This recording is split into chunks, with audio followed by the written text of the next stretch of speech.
preservation of and increased access to the 92nd Street Y Humanities Audio Archives is generously funded by the National Endowment for the Humanities. Good evening. Okay, my name is Batya Plat.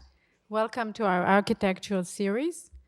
I'm glad you made it in this weather. I'm pleased to introduce our moderator. As usual, the one and only Paul Goldberger. And as you know, he's the architecture critic and the cultural news editor at the New York Times. So let's welcome Paul Goldberger.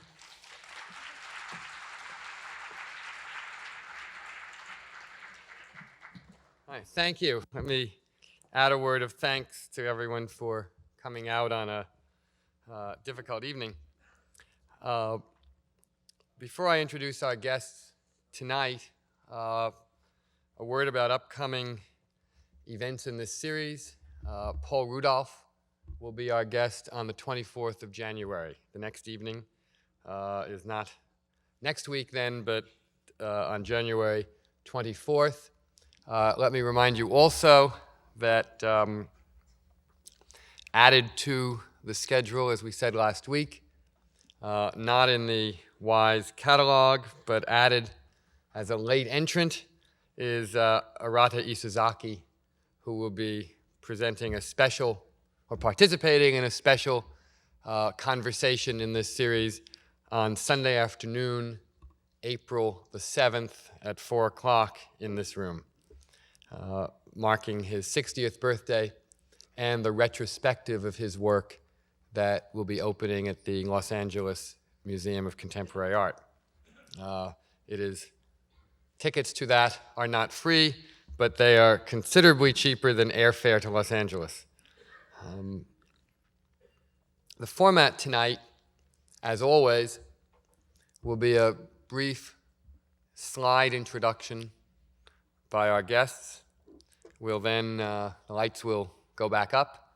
The screen will go back up. We'll sit in the middle of the stage and talk, and after a while proceed to the final segment of the evening, your questions. At any point during the evening, please write them down on the index cards that the ushers have either given you already or will give you if you wave your hand. They'll collect them and bring them up to the stage. It's a special pleasure tonight to be able to introduce Todd Williams and Billie Tsien, architects who have practiced together in New York since 1977 and in formal partnership since the mid-1980s. Todd Williams is a graduate of Princeton, has worked for the architect Richard Meyer for 6 years. In 1974, formed his own office that in the years since then has achieved a reputation as one of the most serious and consistently impressive small, I guess we can still say younger architects firms, not only in New York, but in the country. Billie Tsien, as I said, joined him in 1977, became a full partner of the firm in the mid-'80s. She is a graduate of both Yale and UCLA. They've taught at the University of Virginia, at SciArc in California, and at the Cooper Union. But now, thanks to the arrival in their office of several substantial jobs that they will talk about a little bit, and we will talk about a great deal more together, they are both enjoying the luxury, very rare to architects of serious theoretical bent, the chance to practice full-time and no longer do any teaching at all. Their goal, as they've put it, is to try to maintain a small-scale, serious office in the middle of New York. So far, they have kept their head above the water of both the economic and aesthetic pressures that push such practices down. They will tell you much more about it, and please join me in welcoming Todd Williams and Billie Tsien.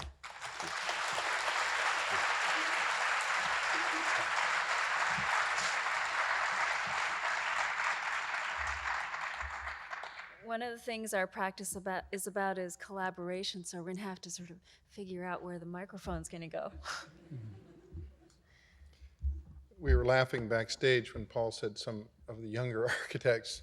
I think we're passing that stage. We are, in fact, younger than others who are part of this series, and we also mused that we were younger than certain architects who are dead. But I'd like to, I think at this point we're passing that place, and we're probably in a different world. Today, when we were thinking about this, and we've decided to show only projects which are cited in New York, when we were thinking about the work that we showed this evening, we were also discussing what it would mean, what it meant to be in New York, and to have chosen to come from a different place to live in New York. And as many of you who are here, we realized that the very first sort of feeling of being in New York came after we got our telephone and had our name in the phone book. And I suppose many of you enjoyed that first sort of blush of recognizing that you were somewhere on the surface of the earth when, after getting your phone, you could open up the phone book and see your name there in the phone book. At any rate, we made that commitment to come to New York separately, and over many years have attempted to practice and to live in New York. I think one of the things about being in New York is that we realize that if there's a big sort of structural framework that makes New York, probably we're much more sort of tucked in. We're not part of the structure, but we're sort of tucked into the intersections and interstices. And maybe in the end, in terms of our impact in the city that we live in, it will be pretty much a few mentions in the big telephone book. And leaving Michigan to come to New York, every time I've gone back, everyone has asked, "What have you built recently?" And everyone, what skyscrapers? Yeah, but the implication being that those are skyscrapers. That very well might not be the case. Nonetheless, we enjoy living and working in New York. With that, we'll show a few slides. Of projects. The first series is going to be much more sort of speculative work, really proposals and thoughts about things in the city. And the next set of slides will be some built work, which is in the city, and in the end really sort of locates itself, I guess you could say, around the art world. So lights. Okay. The first slide is as the next several is the drawing for a competition. It was a competition a number of years ago, actually at the centennial of the Statue of Liberty, and for that we were asked to do a drawing which celebrated the Statue of Liberty and speculated on it. In this case, we made a suggestion that we would ground that island, Liberty Island, in the water through a grid of columns which would be placed both on the island and in the water, on the top of which had copper rods which were freewheeling and would rotate with the wind and the weather. Our thought on that was that Liberty herself was fine, and the base by Hunt sitting on the fortress and then on the island needed yet another way by which it could settle into both the water and the land. So these rods both celebrate and threaten liberty. Another competition, a small competition, asked for proposals for what to do with Columbus Circle. And my grandmother lives in Shanghai, and I had never visited her, and one always has this idea of how you would get to China. And so it seemed to me that one way to get to China and to carry through on Columbus's original intention was to simply dig a hole.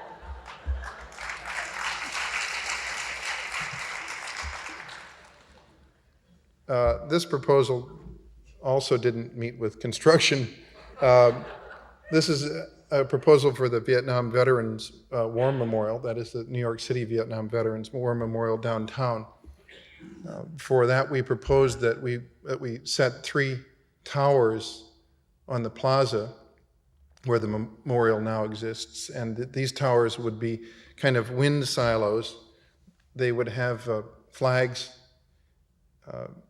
really flags but with no insignia on them, streaming out from the side. They would be simultaneously candles and perhaps rockets, and at the base of which names would be inscribed. So too, there also our proposal for towers in the city of New York. Another speculative proposal came from Architectural League's request for proposals for what to do with vacant lots in the city of New York. They offered 10 sites around the city. This particular site was one that was up in Harlem at 133rd Street on the west side. And it's a kind of collage of the existing site, which I believe is still in the same form. When we went to visit the site, we recognized that one of the nice things when one removes a building from the city is that there's actually a very strong topography in the island of Manhattan, and that was something that we wanted to celebrate. And indeed, between the 2 streets, there's a close to 15-foot difference. So this was a through block vacant lot. And our proposal inserts a building in that vacant space because we believe that another layer of life can in fact exist, but the space itself at ground level and through the site from 103rd to 134th Street will remain open.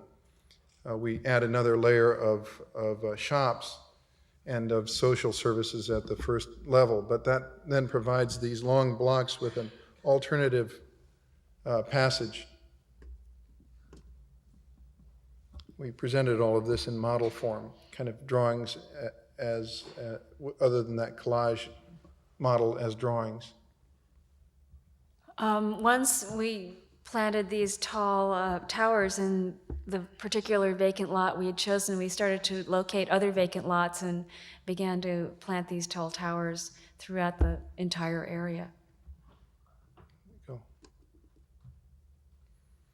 So actually, there are buildings in the area here. These Y-shaped blocks exist in Manhattanville. At that time, during the 60s, they actually eliminated the block structure. So if you go up there today, all of this is green.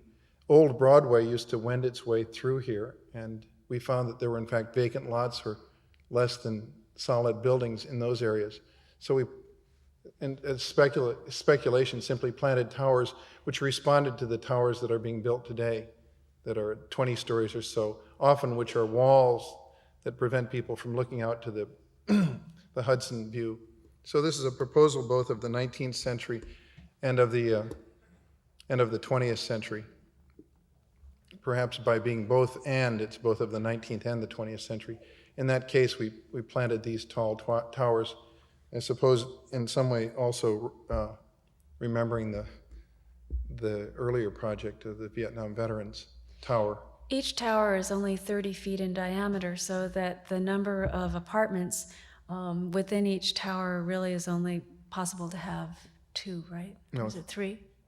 Well, 2 apartments per floor. We'll look at that in a little later, and 4 in a way as you combine the 2 twin towers, each of which can have double height sections. They are slip-form concrete towers, so they're economically built, and then they have sort of added windows for special views. So here we have back-to-back plumbing. In this case, there's a studio with a small loft. In this case, over here we have a kitchen, dining, living, bedroom. Actually, 3 bedrooms, pardon me, and a double height space. And on the opposite side here we have, I guess, a 1-bedroom and a 2-bedroom apartment. In any event, we're saying that the number of people, tenants per floor, I guess in living in New York, you probably realize that you don't want to have too many tenants per floor, and that a smaller community breeds familiarity and respect. So the site continues through. One feels the topography even as these are towers raised above it. another project. This not yet built, but we believe will be built, was being asked by the Public Art Fund to speculate on what a Newsstand would be. newsstand would be. Here's a newsstand. We realize that most newsstands sit alone in New York, and as you can see, here's a bus stop. There is no relationship between this public function and this private function in the city. Our proposal with Dan Graham dealt with the exact dimensions of the newsstand, which are required, established by the municipal, I guess, art fund. Is that correct, Billie? At any rate, here we've decided that we'll splice together the newsstand and the bus stop. This particular bay is the newsstand spilling over into the bus stop, and this is the newsstand itself, and provide both with a canopy so that the public and private interests of the city are sort of welded together as one. And there is some negotiation of the space that occurs there, that perhaps the bus stop and the advertisers for the bus stop can help to maintain the newsstand, and vice versa. Map of the city, of perhaps a seat, a place where the vendor using the newsstand can hang those wares that are ubiquitous. But lighting and coverage for that splicing together of the newsstand and the bus stop is something that certainly could happen in the city. It also could exist as a kind of newsstand and subway exit, places where people wait. Another place where people wait was a proposal that was to be a pavilion in Battery Park. This won't be built. It's in the site of the park, which is being constructed right now near the north end of Battery Park and near the new Stuyvesant High School. The pavilion, it was a park pavilion, and this, once again, is a kind of speculative proposal to create a canopy which is about 35 feet long and about 15 feet above the ground. The structure of the canopy is, in fact, a kind of Rorschach test of Manhattan. You take the plan of Manhattan and sort of fillet it. The place where Central Park is has a series of trees which become the columns for the canopy itself. And as you can see, the Hudson is then the connector. Kind of connector. So we thought that it would have several different lives, one from below because it would be transparent and you could look up and locate yourself within the city, and one from the buildings above who could look down and see this sort of strange flower or bird or Rorschach test. Also, you can see that there's another kind of utopian vision, that is that Manhattan itself could take this additional structure, which could be a kind of just a thought, a series of another entire bar, a kind of wall around the city of Manhattan, as if Manhattan might be able to grow for another 200 years, have yet another layer.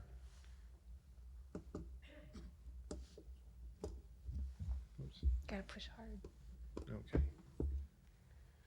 A few years ago, actually, I guess in the mid-'80s, Billie was asked to do a piece down at the Art on the Beach site in Battery Park City, exactly where that pavilion that you just saw was to have been sited.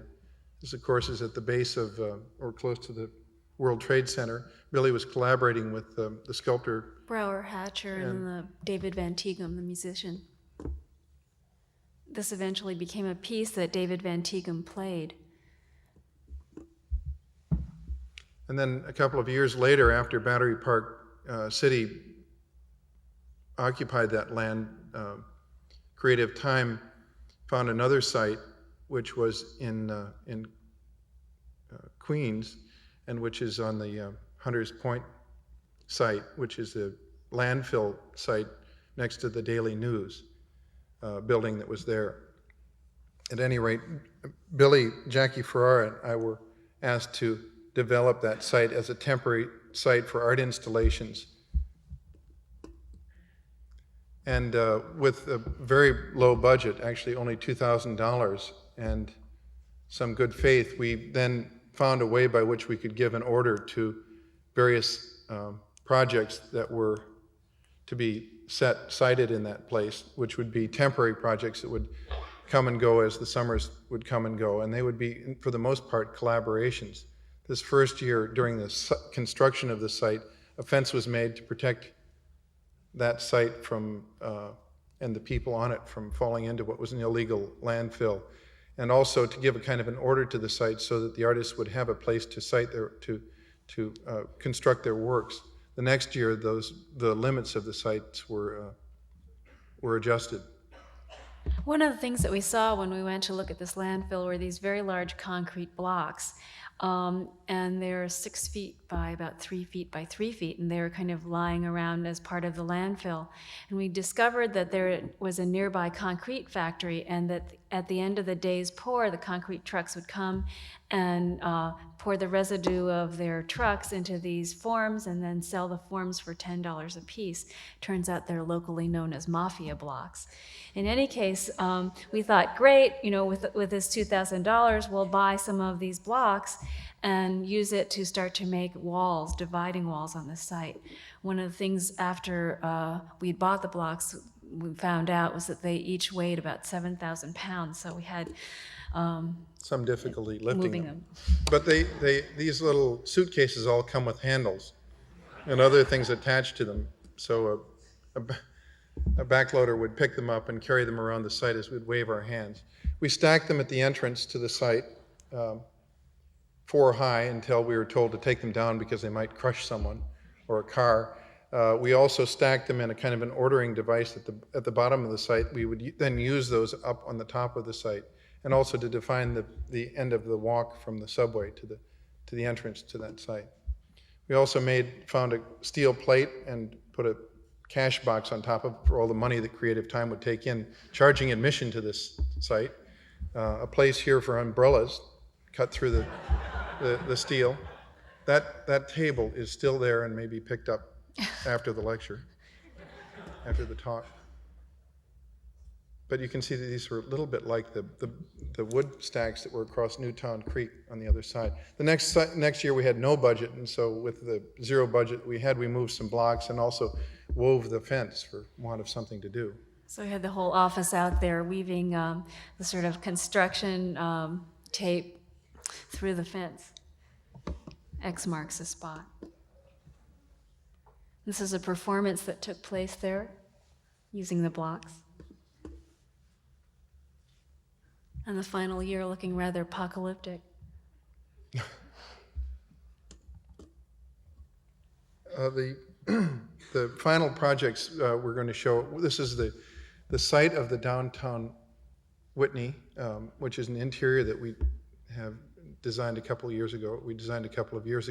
It's in the base of Philip Johnson and John Burgee's Federal Reserve Plaza building, which is at the intersection of Nassau and John and streets down in the downtown part of Manhattan.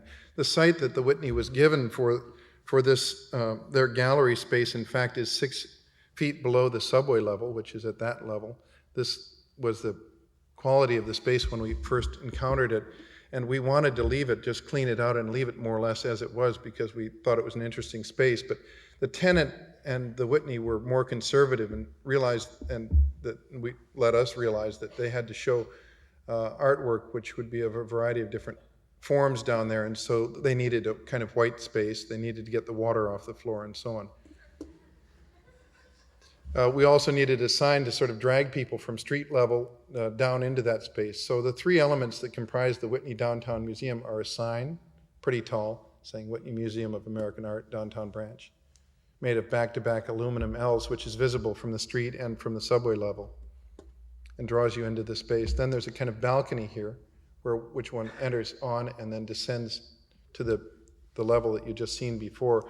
So there's a balcony, there's a light fixture structure that sort of defines and gives order to that irregular space, and then a desk down here, which is a receptionist desk, and a desk that is not kind of non-intimidating receptionist desk. These handles can be pulled out, and artwork such as the Desuvero comes in off the balcony. All of the detailing there is in aluminum, and the desk also has the similar kind of, approach to detailing as both the sign element and the lighting structure and the balcony do. This is a show that was originally commissioned by the Walker Art Center, and they asked a number of architects to make a proposal on Architecture Tomorrow.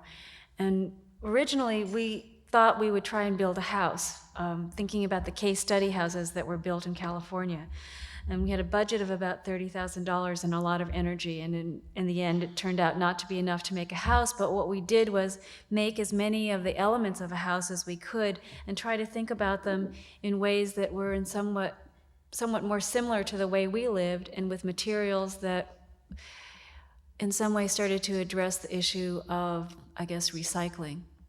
And also the low-cost nature of housing. Very often, work that we're not showing tonight that helps us to survive in New York has been that of work for people with higher budgets, with apartments, those who can versus those who can't. And we thought this was a good opportunity to begin to speculate on more on those who can't. So the floor is our actual loading pallets with a surface applied to the top. The supports are made out of spun cardboard tubes, which are split and then put back together again, and the roof is expanded polyurethane foam. The walls are made out of a layered homosote, which is actually made out of newsprint and paraffin that's been recycled. And I'll go on to the next slide. So here we had the opportunity of actually having this installed in the museum space that we designed, and gained a little additional respect for for the intentions of both the Whitney and IBM, which was to provide a neutral space in which work is to be presented. Suddenly that open space, that space we thought was too impersonal, became very crowded. We downtown actually used this table. One of the principles behind this was that architectural work should not exist in a museum unless it is used, because architecture, after all, is about use. So this table is not just an object, but it is actually about use.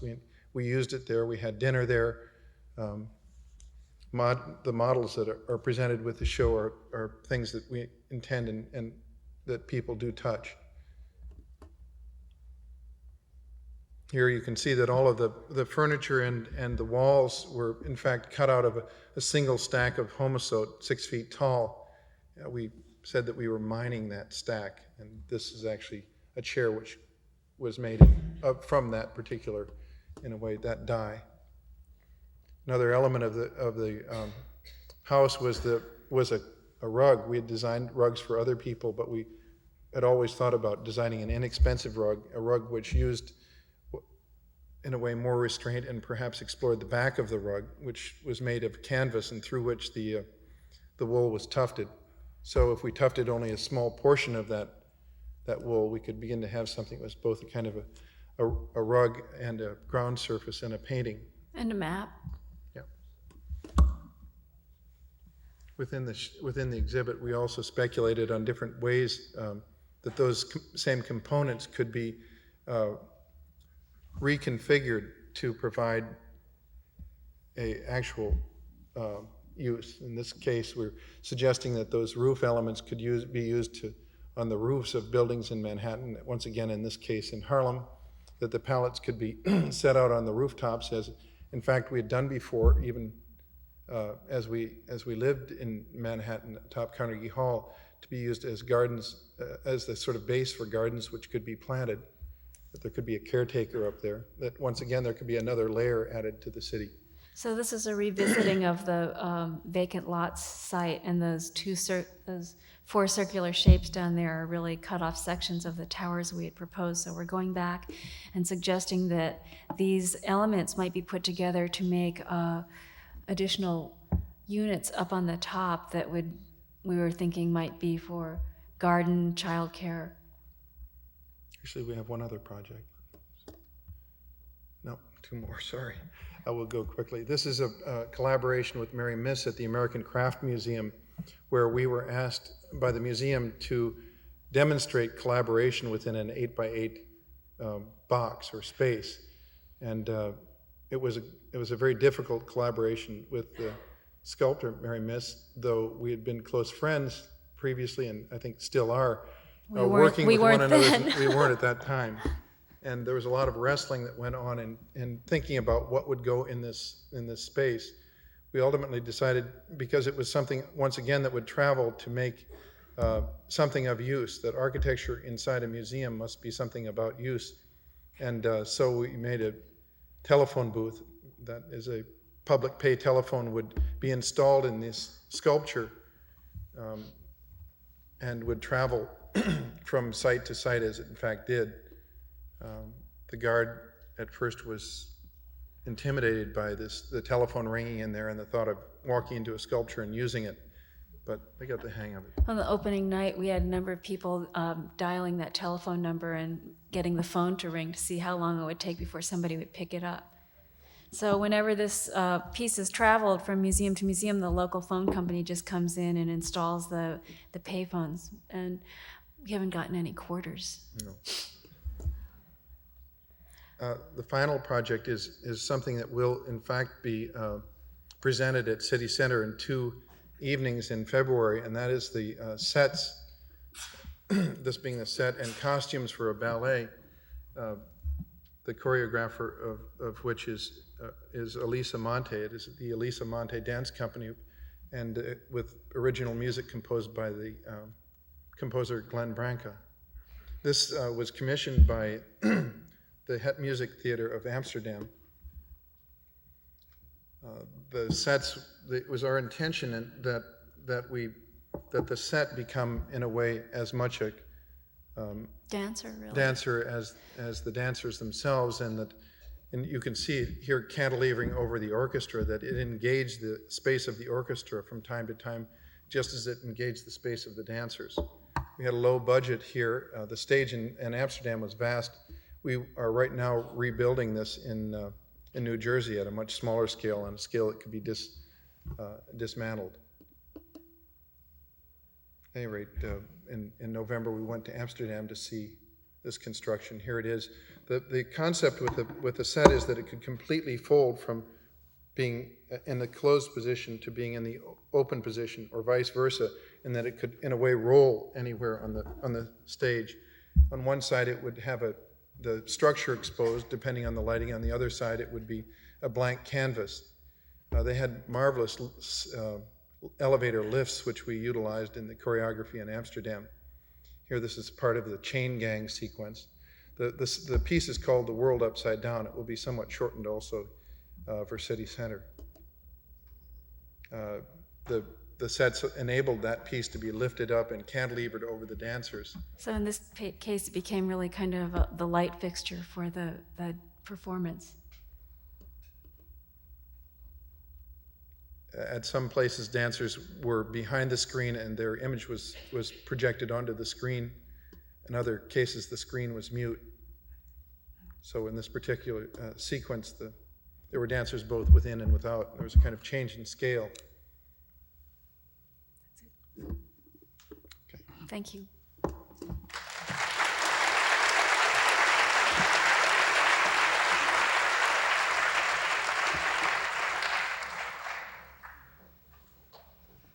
Thank you. That was wonderful. I hadn't realized in all the years that I sort of thought I knew your work very well that there was as much wit in it, actually. There was? There was. Or is there not? I mean, am I misreading something? What? Well, it's good to think that there's some wit to it.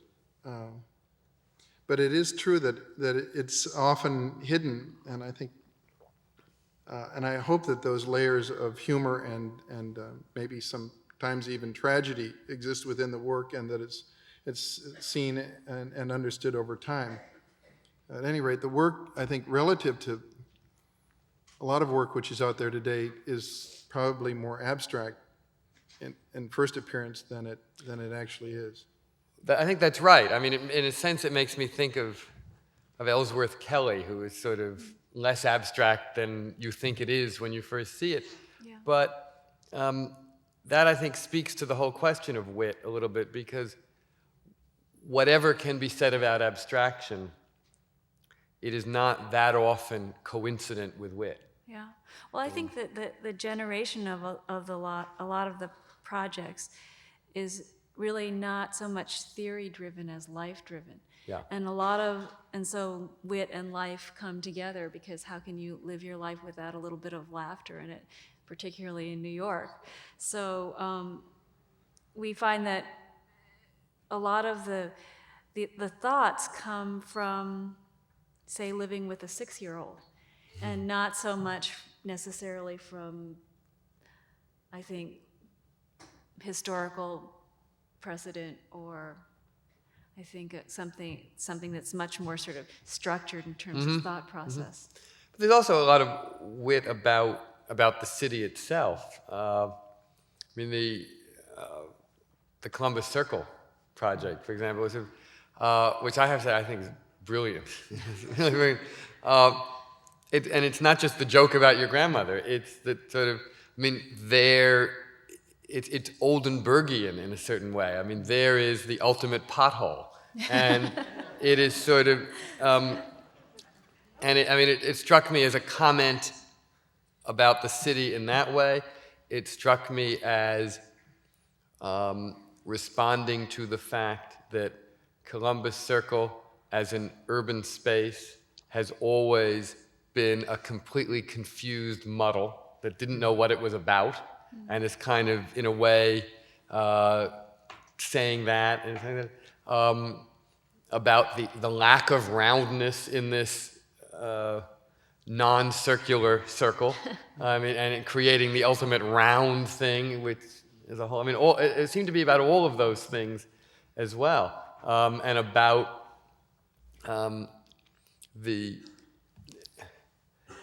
the problem of too many urban spaces in our culture being spatial voids rather than everything. I mean, you seemed, at least to me, to be making an observation about that too. You know, all right, you know, if saying to our culture, all right, if you don't understand urban space enough to just make them all voids, here, you know, we'll give you the biggest void of all, a whole time. I mean, I read all of that into it, and not as well as your grandmother. Yeah, I think that all of those things were being thought of, actually. And often there are many layers that are thought of, and that happens to be a particularly clear sort of, yes, right. Particularly because it can't be built. Right, a clear right. way of sort of seeing the urban problem. I think another thing that exists, and I don't mean to get away from humor, although, or wit rather, but is that the work is attempting to be place-specific. Yeah. I mean, the difference between Oldenburg's work often is that it's not as place-specific, I think, now as it once was. Yeah. And it aspires to a degree of place specificity that it often really doesn't take as seriously as it pretends to. right. And that's one of the reasons that the Columbus Circle work is particularly successful. And another reason why I think that the work that we do is not just abstract, but gets grounded in a kind of reality, whether it's a reality of construction, because we think very much about the economics of the specific place and time and circumstances, as well as the place itself. And within all of that, there actually is always a fair amount of wit or humor, I mean, that emerges, as Billie says, maybe because we're made aware of it because of our child or because of the particular circumstances at hand. And you see, there are so few people who seem able to combine a kind of seriousness of aesthetic purpose with wit and humor. I mean, wit and humor in our architectural culture has tended in the last generation to mean, you know, Disneyland. I mean, or to mean making that kind of architecture, whatever it's, to making stage sets. Mm-hmm. You could not be farther away from the aesthetic of the stage set. Is that a fair thing to say? That's the last project we just showed as a stage set, I thought. That's true. I said that without even thinking about that, but your stage set is indeed... We just thought, when we presented that in Amsterdam, we thought that this was our new career, until we saw it. Well, but your stage set is a stage set. It's not a piece of architecture being stage set-like.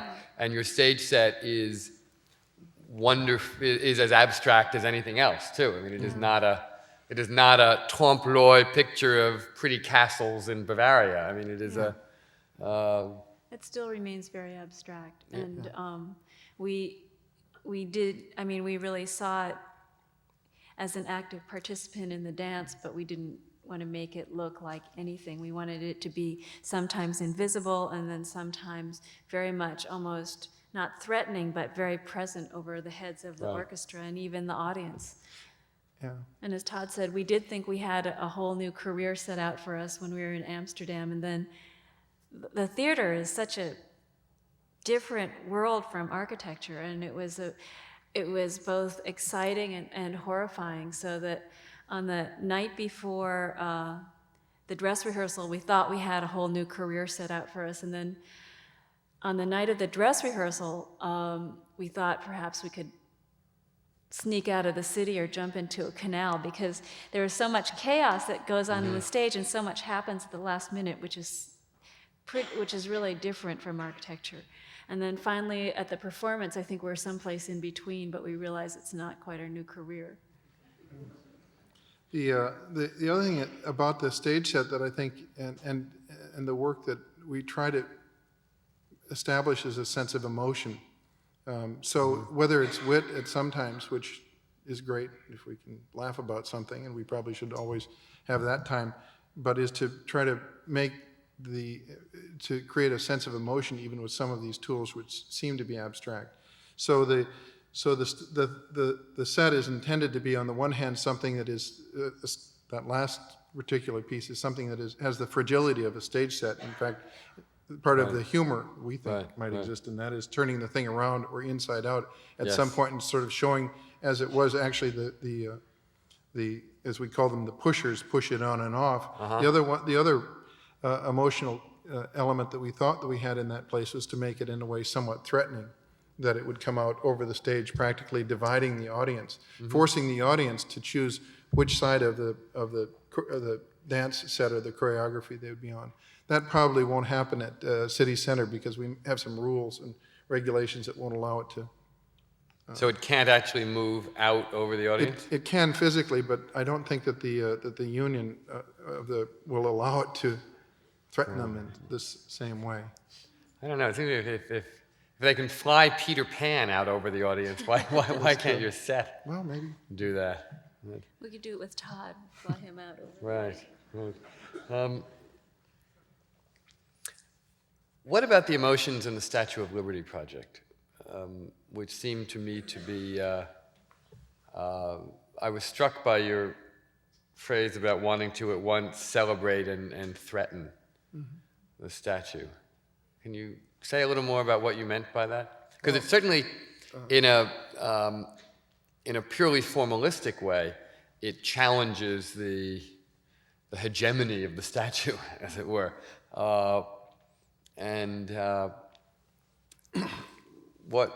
Tell us a little more about what you were maybe that trying to do there. speaks to something that exists anyway within us or within the work, which is a certain amount of ambivalence. Right. And it seems strangely appropriate to this time when, as you said, we're listening to the news about Iraq, maybe even some of the audiences there, that we have questions about and appreciation of this place which has given us this freedom, and which also in a way has a certain kind of restriction to it. I mean, the statue works in both ways. It's both a kind of a symbol of power and a symbol of freedom. And I think it was very important to us to feel that we could talk to both of those sides of our feelings about that. And I think also, the bomb's bright glare, there's a sort of sense of the two-sidedness of the symbol. And so we both thought of the sort of flashes of light that might come from the copper rods as being like fireworks or the bomb's bright glare.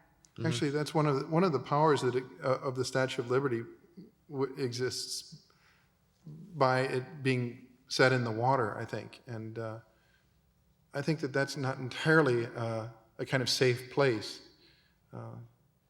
One moves around it, and feels that it has almost the freedom to move itself. The other exciting aspect of the Statue of Liberty that makes it, for me, one of the most special places in New York is its interior. Right. In a way, we always view it as a solid. We enter it, but we don't recognize that, in fact, it's kind of paper-thin structure that's held on this, in a way, something like a stage set, where the interior, the armature, is just as important as the image on the outside. The Statue of Liberty actually has a lot more going for it than we normally think, and we wanted to express that. Yeah, great. Good. I remember when I saw the show you did for the Walker series reinstalled at the Whitney downtown. I remember having a sense that you were really inspired by a kind of almost utopian idealism that reminded me less of other architects today than it did of the modernists of the 20s, in a way. Not that your work bears a formal resemblance to them, but that there was a resemblance in ideals, in goals, and ethos, whatever. Do you feel that, or do you see that in your own work? Yeah, and certainly when we have the opportunity to step back and look at our work, I don't know that the work itself has enough of that. And so when we had the opportunity to think about our work in a space, we certainly wanted to also critique our work. That is, that we are often architects, I think, all of us, those who are part of this series, and all of those I know are in part sort of pawns of the players out there. Sure. And we are their tools, and it seemed important to make a statement against that sort of situation. So when we thought about the opportunity, we were thinking about the work of Coker and Fry and the Illuminaire House, for example, which was constructed in the back of the Museum of Modern Art. And in a way, we're longing for that ethos, which we think is too often absent. Well, it's also so connected, I think, to aspects of our own daily life and thinking about the way we live. And it's not necessarily the way we've ever really built for clients, but it's and this was an opportunity to, in some way, express the values that are closer to the way we live. And in a way, when we were in Amsterdam for this performance, we went to see the Schroeder House. And I think that that's also a real exploration of their daily lives together, and understanding of how those things worked, and a kind of expression of that. And we saw this as an opportunity to express that. It's very interesting. Modernism in the postmodern age, so to speak, has come to symbolize a kind of opulence and conservatism and satisfaction, almost. I mean, one thinks of I.M. Pei's work. One thinks of Gwathmey Siegel, firms like that, who have almost cornered the market in an association between modernism and richness and self-satisfaction, whereas most work in the last few years that deals to some extent, not always a lot, but to some extent with social concerns, has tended to be more historically derivative. Your work seems to stand, if not completely alone, as sort of a rare example of work that takes modernism very seriously and a social mission equally seriously. Mm-hmm. Well, I mean, that's a compliment, I think, but I don't know that it's entirely true. Yes, it is. It's supposed to be. But I think that architecture, I want to say that I think that architecture actually suffers from, whether it's postmodernism or modernism or deconstructivism or whatever ism we want to attach to it, all suffers from that particular problem. I think it's a disease that's there that affects us and that we are aware of, sort of residing within our bodies and our souls, and which I think exists within all of those characters you describe and others. I don't believe really, though, that that in a way postmodernism has been the kind of has been the description of those socially conscious No, architects. not all of it. I mean, at least as much postmodernism as fat and happy and smug and self-righteous and concerned more with short-term opulence than other social issues, of course. Yeah. I mean, there has not been a great deal of architecture in the last 10 years that has been as concerned with modesty, restraint, and the searching for a solution to a social problem that has been equally committed to modernism and abstraction. That's all. That was in no way an attempt to get postmodernism off the hook of social responsibility, because it's as guilty as anything Well, else. I also don't want it to be a way by which we're off the hook, because I think that we're often, on a daily basis, we continue to have difficulties along those lines. I think it is part of all of our problems, and so we consciously attempt to address it because it's so easy to miss it. And I think in every case, because of the social circumstances within which we work and our own weaknesses, we miss it over and over again. What do you think the most important contribution of the show you did, the Whitney Downtown show, is? Is it the kind of model house and the table and all that? The kind of, or the way of living that suggests? I mean, I would say that the contribution is that it's not just ours, but it's everyone's. That anyone that can be inspired from that work at whatever level is its contribution. And our hope is that we can be inspired by that work and future work, and that we will take it somewhere. But if we can't do that, if we don't do that, if we're for whatever reasons, we hope that other people will be touched by it, so that there'll be an opportunity for people to do research on whether it's low-cost housing, or whether it has to do with an exploration of new materials, or what the architect's role is within a museum setting.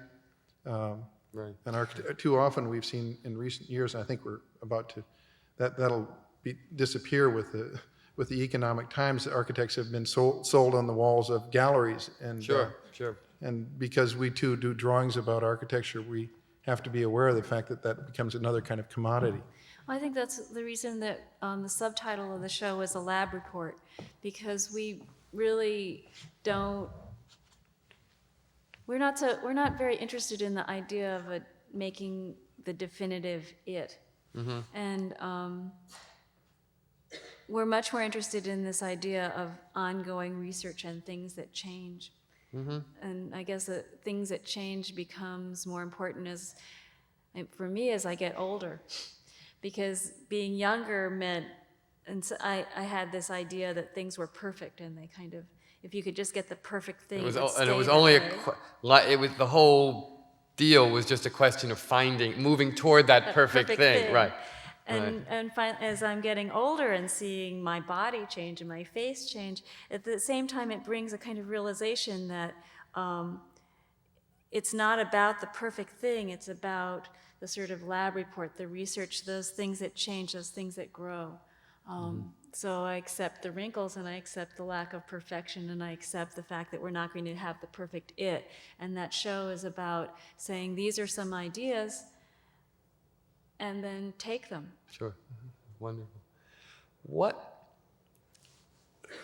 When Todd said a museum or architecture is about use, something with which no one could disagree, but that also a museum show about architecture should reflect use. Why does one follow from the other?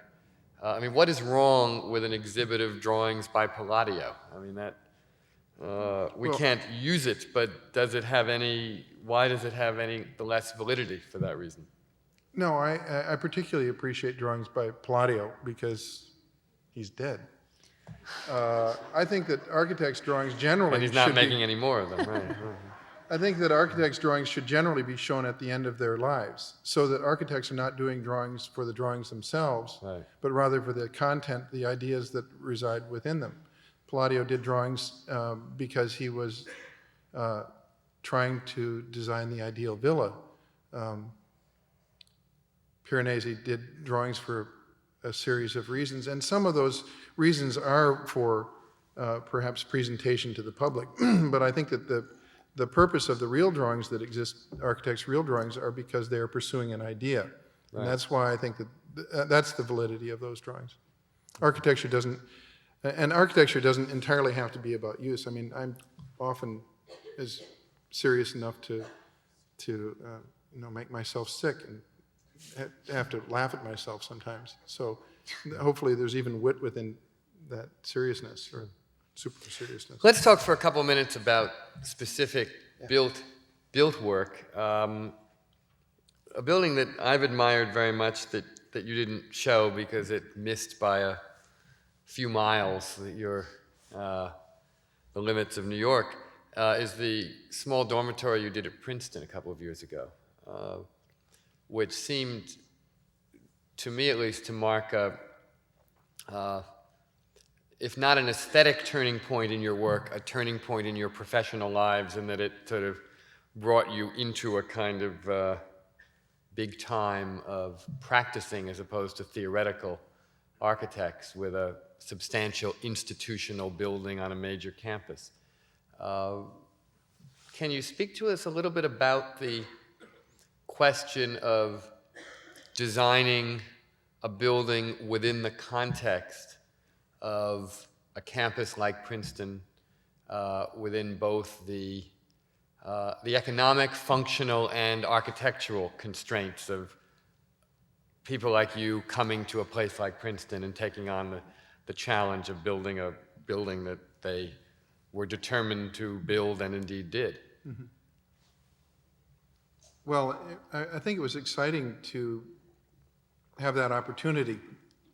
And we found that once we were able to succeed in completing the assignment, that it felt good to have built something that we knew would be around longer than our lives.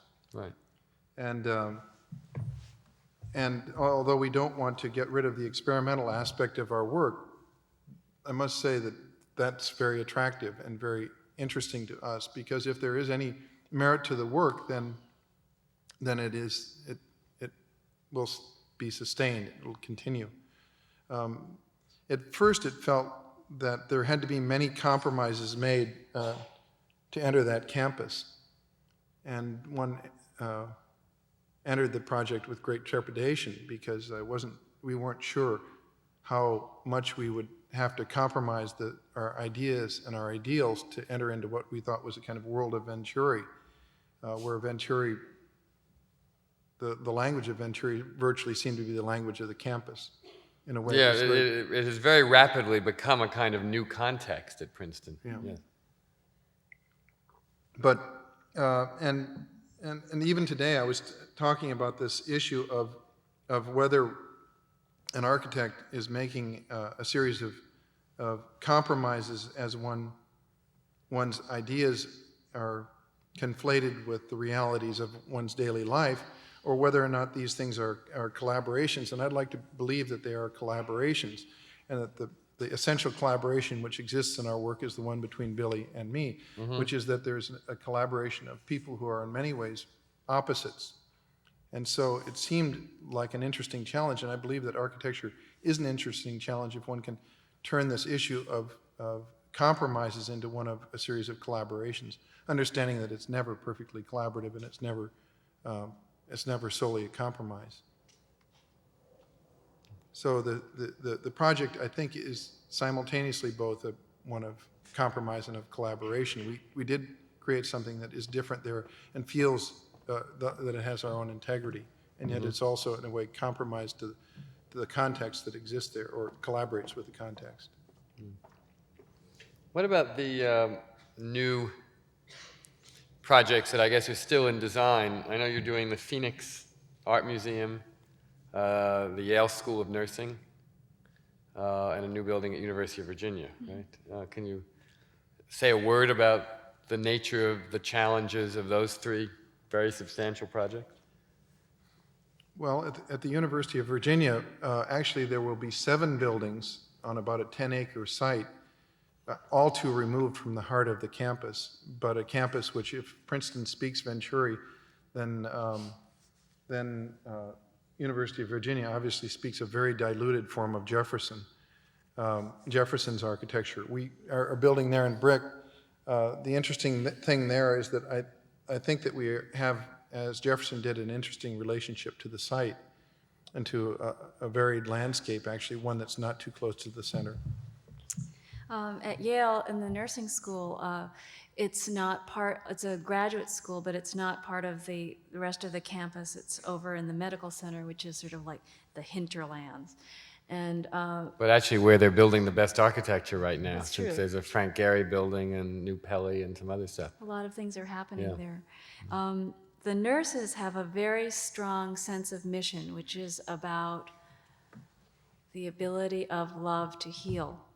And it's a very humanist and positive sense of themselves, which is sense of themselves very, very different from the medical school and from the New Haven Hospital. So what we're doing there Which is does not believe in the power of love to heal, I suppose. power of other things to Right, heal. right. So what we're trying to make there, in contrast to buildings that are quite monolithic and getting taller all the time, is a very low building that's built around a kind of curved or circular courtyard, so that they have a kind of heart to the building where they'll come together and have a sense of community. I think that one of the things that all of the projects share is this sort of desire to try to find the constituent parts and to see the opposite qualities or the inherent dualities, paradoxes that exist within the sites. If it's at the nursing school, it's a very clear one between that of the healing of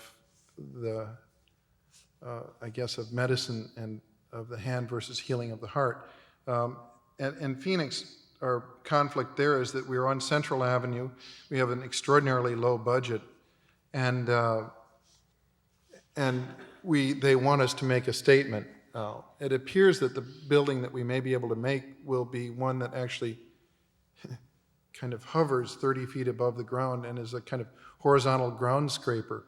That will both be something that will perhaps be strange there, but it will also actually be very tied to the kind of need in the desert for shade. And so the building, which is only 25 feet tall or so, will provide a very substantial portion of shade beneath it, and that will essentially be the entry to the site in a way of establishing a kind of presence on Central Avenue. So that gallery space we're seeing right now, and this is the very beginning of the design, is approximately 100 feet wide and about 500 feet long. And it's one story, so the gallery is all occurring on one story, and then when it's raised up from the ground, it will be making a great room below it, and the gallery is really the sort of ceiling of the great room, the shaded space below it. Good. We have a wonderful array of questions here, so let me turn to some of those, actually. I'll start with one that's quite general. How do you balance the design process between theory and aesthetics?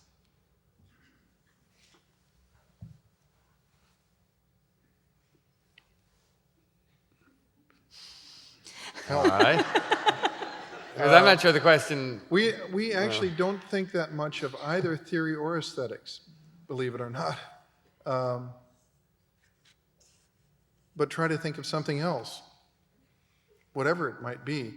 Certainly it's there because we've been teachers. I've taught since 1974, although I'm not presently, and Billie's taught as long as she's really been in New York in various capacities. And we do think about theory, but we are certainly not slaves to it. And so that's not one of the first things we think about. aesthetics too, I believe that you can see from the work, maybe there is an aesthetic, but for the most part, it's not an impression of what that thing should be before we begin to encounter it. So these things begin to emerge, we think, by sort of looking more carefully at the problem at hand. I mean, when we're critiquing it, it's probably not by either, as Todd says, of those two criteria, but we're look at the work and try and in some way discuss it in terms of its integrity and its relationship to the reality of the situation. So the integrity of an idea that's generating it, and then how it works in balance to real life, to the sort of sense of the client and the place. Those are the two poles. Yeah, in fact, if I would make any recommendations, I mean, at this point, it would be that we are way too often bound by those two issues, aesthetics and theory. In fact, we of course, because we are taught in school and because we've been thoroughly taught, and because we are interested in aesthetics, obviously we're slaves to both of those things, but to the extent that we can escape from that, I think that our work is successful. To the extent that, to the extent that we are bound to that, and we are bound to it, we become conventional. There's a lot in the work that's very conventional, but it's true with a lot of people's work. Do you use convention as a term of praise, or? Well, yeah, convention could be a term for praise, but I think it tends to be, in my mind... I mean, it could mean banal and ordinary, or it could mean, you know, the glories of the normal and the real and the true life that you've also spoken of relating to. Okay. Well, we can go on. We have a Well very said. conventional Bible in architects' offices called graphic standards. I like graphic standards. I like those conventions. But on the other hand, I think that we have to always question where we are relative to them. Mm-hmm. And if we can question the conventions, then we're in pretty good shape. So we can embrace them and then question them. Then we're okay. Here's another extremely general and wide-ranging, but somewhat more quirky question. In what ways do your collaborations synthesize male and female concerns? Or do they?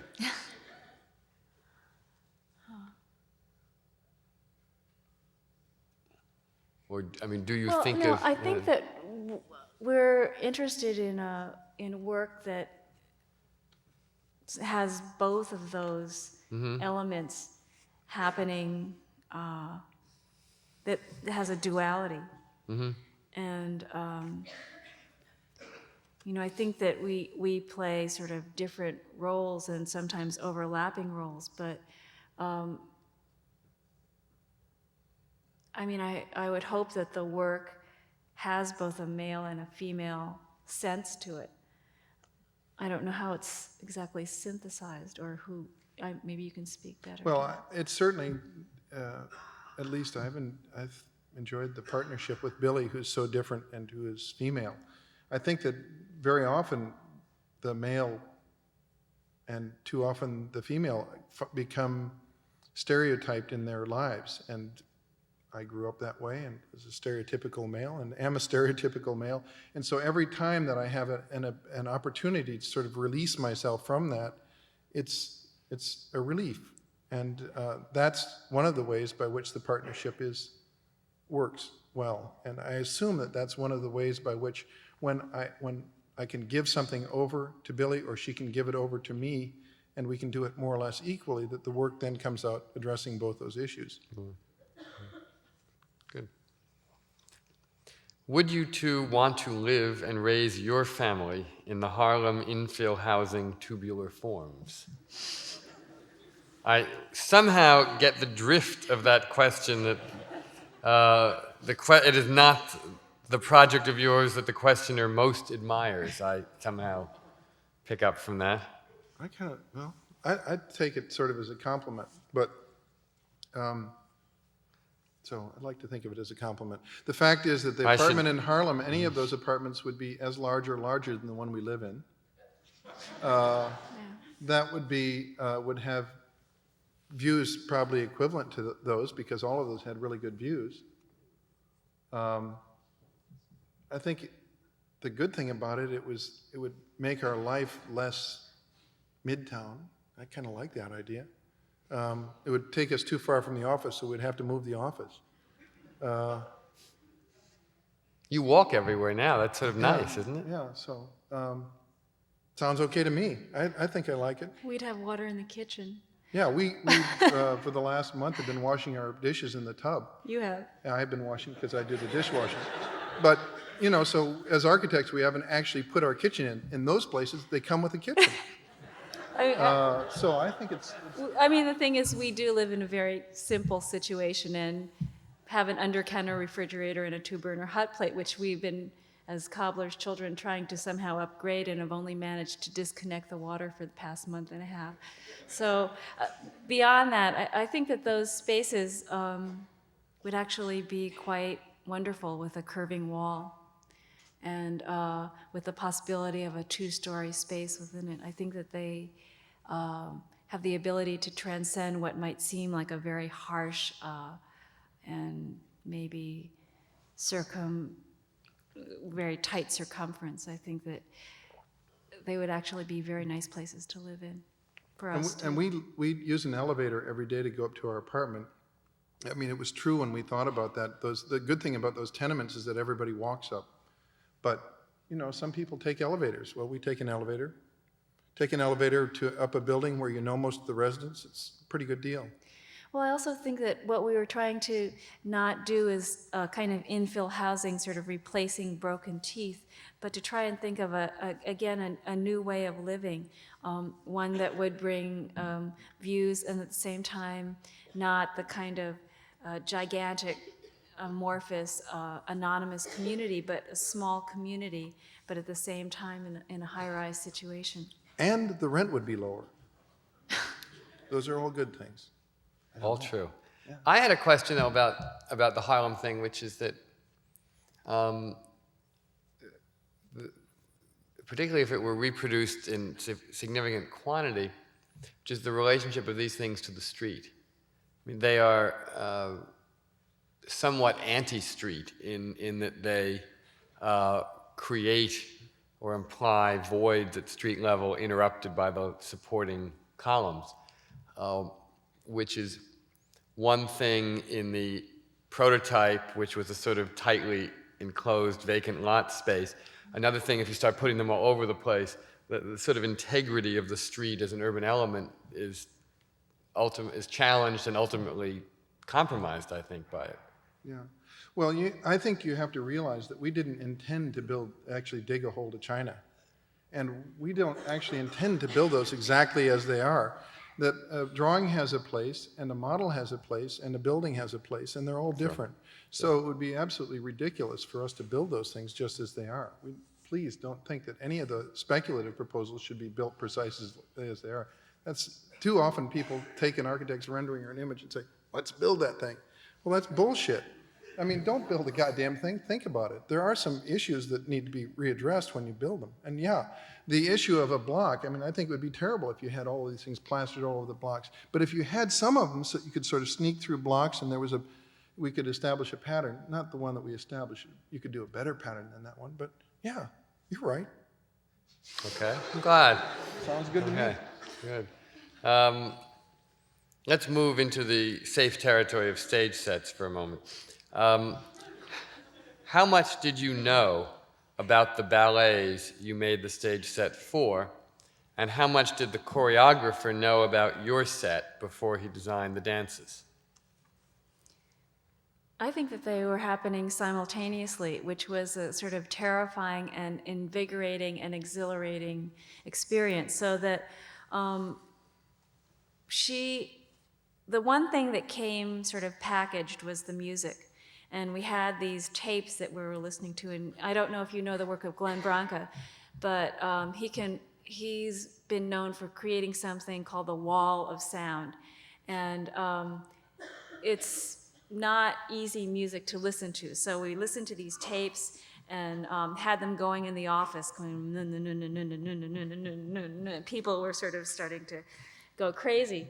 But she hadn't made up the dance yet, and we were still trying to think of a piece. And they sort of came together simultaneously, so that the piece was, our stage set was changing in relationship to her dance as it was progressing. Well, also the other thing you have to realize is that the very first idea was a total failure. We had the concept that we would take the musicians and actually pull them up in bleachers like a kind of wall of sound, kind of simple idea, behind the dancers, and the architect would be just the architecture would be the vessel which would hold the musicians. But when we presented this idea to Glenn Branca, he didn't like it at all. We thought he would be, it'd be neat because all of the musicians who are usually in the pit would be on stage. But Well, we actually wanted them suspended, like almost vertically. Yeah. Well, it was number one, it was too expensive. That would have been our problem. Hard to play a violin if you're suspended, isn't it? Yeah, that didn't. But we problems. made models of it, and we thought it was a pretty good idea. But Glenn hated it. Also didn't like the problem. Acoustics up here, for example, need to then be baffled out to the audience. So he wanted the musicians in the pit, and that was very disturbing. So then we came up with trying to create a set that, because we liked the wall, because the wall was a kind of screen, a backdrop, a set itself. Sure. And we said, okay, well, they can't be there. And that's one reason why we thought if we could engage the musicians in some way, that would be good. The sort of sword of Damocles, particularly because we were pissed off at him, sort of bring it down over him. That was something we were working with. Ultimately, there were lots of, it was not exactly simultaneous. It would be that we would design something and then Elisa would take it away. And really, at this point, she has got this set and she's choreographing with this set at this point. Mm-hmm. So it really is a collaboration, then. This, It's I been a think, was true the collaboration. most sort of free-flowing collaboration that we've ever had. We also worked with a lighting designer named Craig Miller, who's a very, very important part because this piece becomes lit from the inside, becomes a shadow panel, becomes a backdrop for different colors. And because we were all wearing such different shoes. I mean, sometimes when we've collaborated with visual artists, we really are trying to stick our foot into the same shoe, but we had lots of different shoes, so we had a lot of room to play. Good. Another questioner, in fact, asked about the set in terms of the history of the scrim in the theater, whether that had influenced you at all. Yeah, we thought of it. We actually have another element that's a little scrim-like, and we weren't so successful, I think, in the costumes. The scrim behind it is a scrim, and we've worked often. You'll also see that ideas are cycled, recycled. Just there are these sort of conventions. Once you get an idea, it's hard to shake it. It comes back in different forms, in different ways. I think that's just natural. But so screens have come back in our work. The wall has come back in our work. The scrim is something that does interest us and is important to that particular project. We also have panels which fly down in the piece from time to time, and they catch light. And then the dancers' costumes actually catch light themselves and are kind of scrim that transform. Mm-hmm. Well, not so well. But. That sort of comes from actually trips with our son to the Children's Museum and looking at his sneakers, because you know those sneakers that you expose to light and then they glow in the dark. Right. So we were very excited about that. In the Children's Museum, we saw it used on a wall, and we did some research and found out that they make this stuff in New Jersey. So that we have these pieces that then fly down, and the dancer stands in front of it, and it's hit with a bright light, and then it flies up, and the shadow of the dancer is left.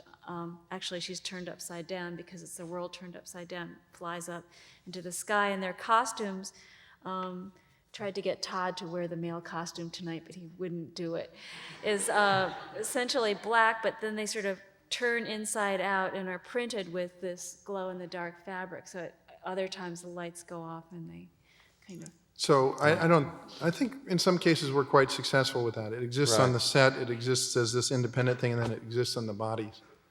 And that will be at City Center Next one. February 15th and February 17th. 15th. I feel this now suddenly feels like Johnny Carson saying, now you're opening in Las Vegas we're supposed to plug the event, and okay. Fine. February 15th, fine, thank you, all right. Another thing that's interesting actually about both dance and about architecture is that when it works well, actually it gets better in time. And we didn't realize that, but this rough cut that we first saw at the dress rehearsal was something that got a lot better the next night and the next night and the next night. And the choreography actually changes in a way. Our set will change in time as she redesigns that thing. It's very interesting. Do you believe the average passerby can appreciate the wit you instill in your work, and does it matter to you? Nope. No to one or the other or both? Well, I'd like to think that someone would get it, but if we can build the work and it is valuable, who cares? Well, I think that we're not so interested in delivering a message. It's not that we don't care how the average passerby understands it, but I think that it's not about delivering a message that we have. I don't think it's about sort of reading architecture. I just hope that the average passerby has a sense of whatever place it is that we make, and it can be their own personal sense. Right. I mean, if they don't see the wit but see tragedy and it means something to, it's valuable to them. That's what means something to us. They don't have to get the exact message that we're after. I don't think we ever have an exact message, actually. Right. I mean, you really see your work as kind of multivalent, I mean, as containing many meanings and capable of many readings. Yeah. I mean, hopefully people bring their own lives into it, and it's not already filled with sort of our particular stuff. Yeah, because then they can inhabit it. It can be theirs. I think actually that's one of the that's a true goal of architecture. That is that it is not yours. It is everybody's. It is whoever encounters it. Therefore, it should take on their own connection rather than ours. And that's why it doesn't matter whether a particular message is received or not. But what does matter is whether it matters, period. And if it doesn't matter, if in the end it's absolutely doesn't make any connection to anyone, then it's disappointing. Yeah, I mean, something must bring them in to make them want to establish their own connection, if not necessarily precisely the reading you had. Right. But I would think that it is a failure if it is then just left for the history books. Doesn't mean too much. Some success there, or it's a real failure if it neither connects to the people who encounter it nor is successful the history books. Then you're really a loser. Because I think that architecture is made, it becomes public. Yeah. And then on some level, it's no longer as completely yours as it started out being. Except for this project in Long Island, which Todd tried to hold on to a little bit longer. We had the keys to a place that... Should I tell this story? No. Won't. Please. Sometimes you just continue to go back into something you've built, even when it doesn't belong to you anymore. And use the washer and dryer. Yeah. Until the person who owns the house finds your socks and underwear in the dryer. It hasn't happened since that one time.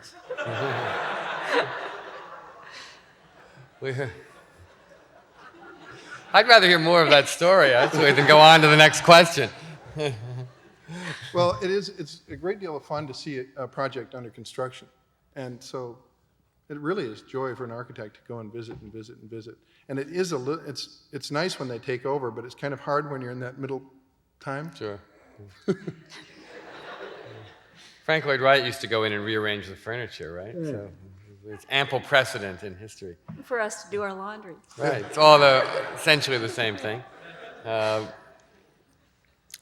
Our time is almost up, but let me end with this question. You both have a different sort of poetic soul than the other architects in this series.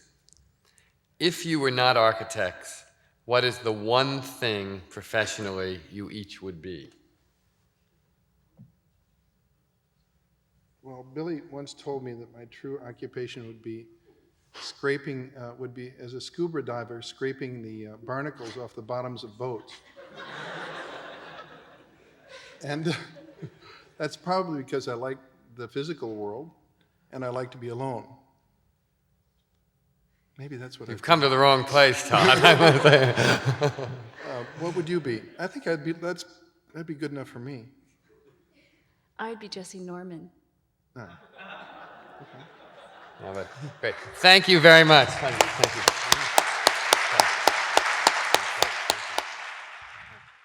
Thanks for listening. For more information on the 92nd Street Y, New York, and all of our programs, please visit us at 92ny.org.